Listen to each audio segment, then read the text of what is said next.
Après un sommeil de quelques années, l'auberge de Condé rouvre ses portes aux gourmands de tous les horizons. Monsieur et Madame Castro ont pris le pari de refaire de cet établissement le phare gastronomique d'une région. Vous dire de suite que l'ambition de cette renaissance passait d'abord par une rénovation, et l'on peut même dire d'une reconstruction. Car, comme vous l'allez voir sur ces images, seuls les murs de façade et quelques murs porteurs sont restés.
Pour avoir assisté aux travaux, je suis resté sans voix sur la qualité de l'ouvrage.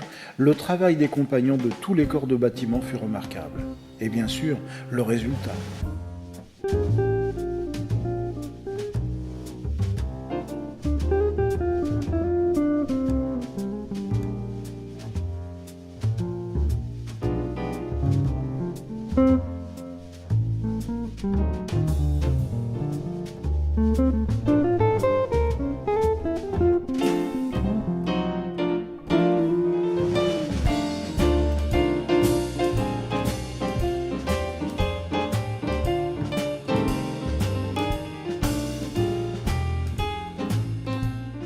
Aujourd'hui, cet établissement réunit en ses murs un restaurant gastronomique et sa terrasse d'été, un bar, salon d'hôtes, une salle pour les petits déjeuners, une salle pour séminaires équipée high-tech ou pour vos réceptions, et 14 chambres spacieuses décorées avec délicatesse dignes d'un 3 étoiles.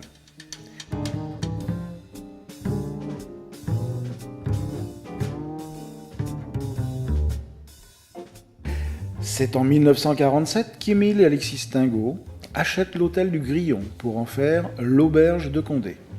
Ce nom sera connu quelques années plus tard dans l'Europe entière et sera l'étape obligée des voyageurs de qualité. Le 3 avril 2009, après 2 ans de travaux, le Phénix renaît de ses cendres pour une nouvelle vie. Cette maison, au luxe discret, bénéficie des dernières normes de sécurité, d'hygiène et de confort. Imaginez le plaisir d'une étape douillette ou d'une simple visite de voisinage au travers des soins attentionnés d'une équipe jeune et soucieuse de votre bien-être. Car la réussite de cette maison est aussi d'avoir su recruter un personnel de grande compétence et aimant le travail bien fait. 22 emplois très qualifiés ont été ainsi créés. Et c'est pour cela qu'entouré de personnalités locales, saluant Madame Marie Richard, maire de La Ferté-sous-Jouarre et vice-présidente de la région Île-de-France, qui nous a confié son attachement à la réussite de cette entreprise, de nombreux acteurs du tourisme, des professionnels des métiers de bouche, ainsi que de nombreux amis, que Monsieur et Madame Castro recevaient leurs hôtes avec chaleur, et voir leur sourire en disait long sur le bonheur du travail accompli. Car sur leurs épaules repose le poids de longues années d'une lutte de chaque instant pour arriver au magnifique résultat de cette journée d'inauguration.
L'auberge de Condé brille de tous ses feux et ne demande qu'à retrouver son lustre d'antan.